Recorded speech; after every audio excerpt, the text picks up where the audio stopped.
All right, so day 2 of prepping for the Grass Clippings Open Qualifier, working wedges again down here in the pit. And what I'm going to focus on is quadrants. When I say quadrants, meaning if you look at the green back there, imagine breaking into 4 pieces, like 4 slices into a pie. You want to choose what is the best area to leave your golf shot on. Normally when you have a front pin, it's going to be anything past the pin. That would be half of the green you're looking for. And then from there, where's the easier spot either to get up and down or hit a putt from? Do you like the right to left putt or the left to right putt? And more importantly, is there a tier or a slope or a bunker, or if you miss the green, somewhere that's going to be tough up and down versus if you miss on the other side, is it going to be easier? Wherever the pin is, identify your quadrant and see if you can hit it in that 25% section and get really good at aiming for that. That way you're building your course management and you're never missing in a bad spot. Again, it's going to happen from time to time, but if you can train your eye to look at a particular area in terms of both distance and direction, you can start to take out all the bad misses and give yourself the best chance of making an easy par. And of course, when we hit a good shot, we're always going to be tight inside 5, 10, 15 feet, and that's when we'll make our birdies. So let's go up to the green, let's take a look at what the quadrants look like, and then we'll practice hitting to them. All right, you guys, so come check out these pins. So first we have the front pin, which clearly this is short of the green. We're not trying to miss there. Now there's plenty of room to the left, plenty of room to the right, so I'm just going to choose which side I want to miss on. But more importantly, look at this second pin over here. When we look at this second pin, you can see there's a huge slope long and to the right. So anything right is going to be short-sided, anything long is going to have a terrible putt. So my miss is going to be over here, front and left of that pin. Now if we go to this back pin over here, we can clearly see there's a bunker left of the green with some tall grass. Long is short-sided. Right's okay, it's a fast chip, but definitely leaving it short right over here is going to leave myself with a very easy putt. So those are going to be my quadrants when I attack these pins. All right, so the first one I'm going to hit to is that first front pin back there in the distance. And anytime I have a front pin, unless there's a crazy tier, some exception to the rule, I want to make sure I cover. I want to make sure I get it at least pin high, if not even 3-5 yards past the flag. Make sure I give myself plenty of margin of error. If I mishit it, I have room to come up short and still get to the green. And if it works, I hit it flush and I hit it 15 feet past, that's a very acceptable birdie putt. From there, I'm going to choose, am I going to keep it more to the right side of the pin or more to the left side? This front pin over here, there's plenty of space. I can go right or left. I'm going to be okay. So I'm going to create a scenario in my head, and I'm going to choose to miss it more to the right, only because there's a bunker to the left. Visually, it looks like I'd want to keep it more to the right. Again, I'm never really worried about hitting in the bunker on this particular shot because there's a lot of room. But I can imagine if it was a front left pin, now all of a sudden I want to try and take that bunker out of play. Or if on the right side, if it was a crazy slope, like a very fast downhill chip, I'd want to take out the right side. So if you have a scenario where it's equally good, just choose a side, train yourself to aim for it. And if there actually is trouble one side or the other, play to the other quadrant, give yourself the best chance of hitting it in a good spot.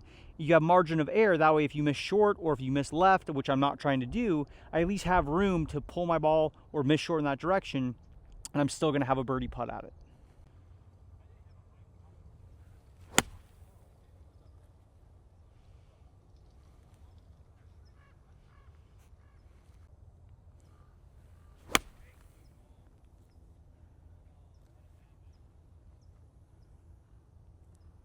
Okay, so now if we look in the distance, I'm going to go to the second pin on that green, which is now more of a back right pin, and there's a huge slope long and right. So back pin, I don't want to go long. I definitely don't want to go right because it's sloping like this.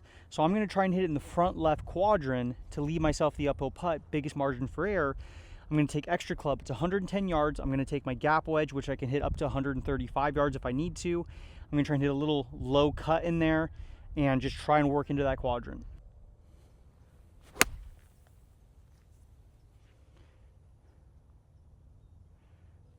And that's the one to avoid right there.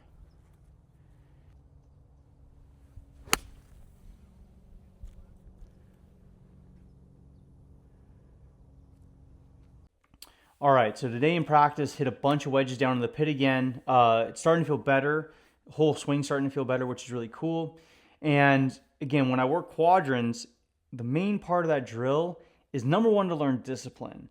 Learning to learn good course management, making sure we cover front pins, don't go over back pins, don't miss on the short side, making sure we favor the long side. But more importantly, just getting comfortable with that. I have a lot of friends who are professionals, and one of the funny things a lot of them talk about is how tough it is for them to aim away from the pin.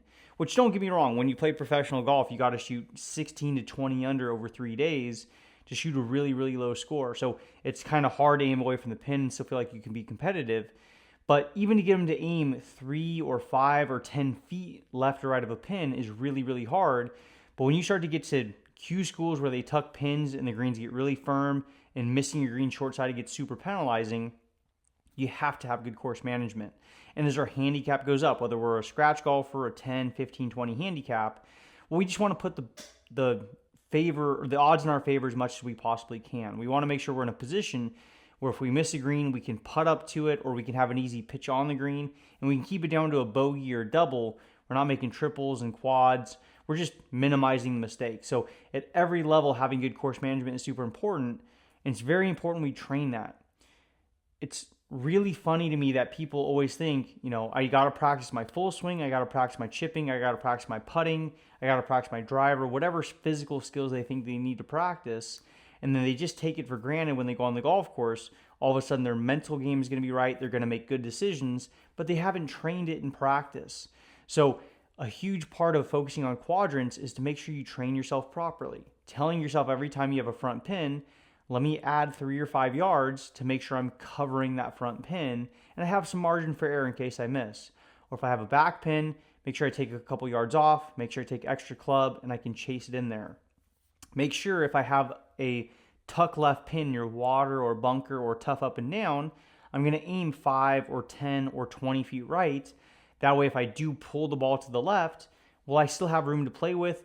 Those are the good misses where if I pull it 10 feet left, I'm going to have actually a very close birdie putt. And yes, if I push it 20 or 30 feet to the right, am I going to have a long birdie putt and I'm going to have to kind of work for my par?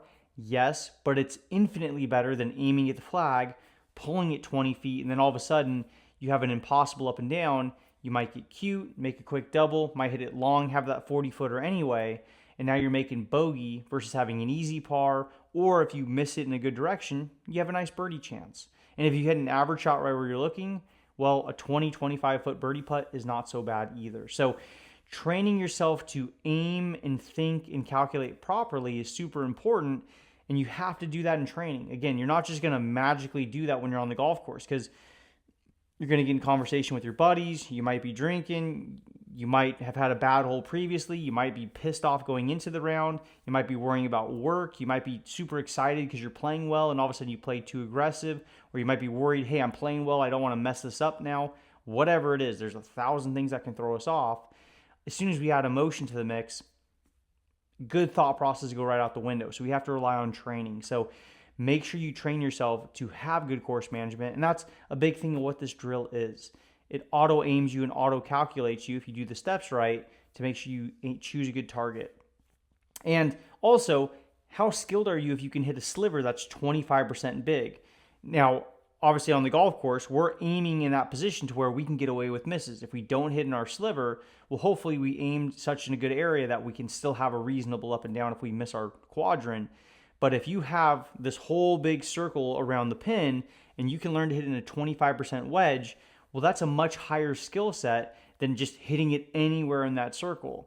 So if you can do that and you can do it pretty consistently, you know you're having a very high skill to your game, and that should give you some confidence. So to me, that's why that drill is super important. And I think it's kind of important across the board. So I'm probably going to do that a few more times before I head to Arizona next month. It's one of my more favorite drills.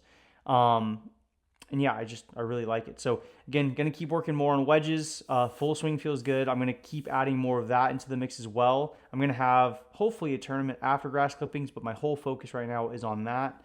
So as long as my wedges get good, I'll be happy. As soon as I start to feel like, those are getting in super sharp, I'm going to switch to maintaining the wedges, but adding more and more and more putting.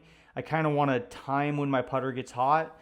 The more practice, the merrier, but I want to go from like putting an hour a day to putting like 2 or 3 hours a day going into the tournament.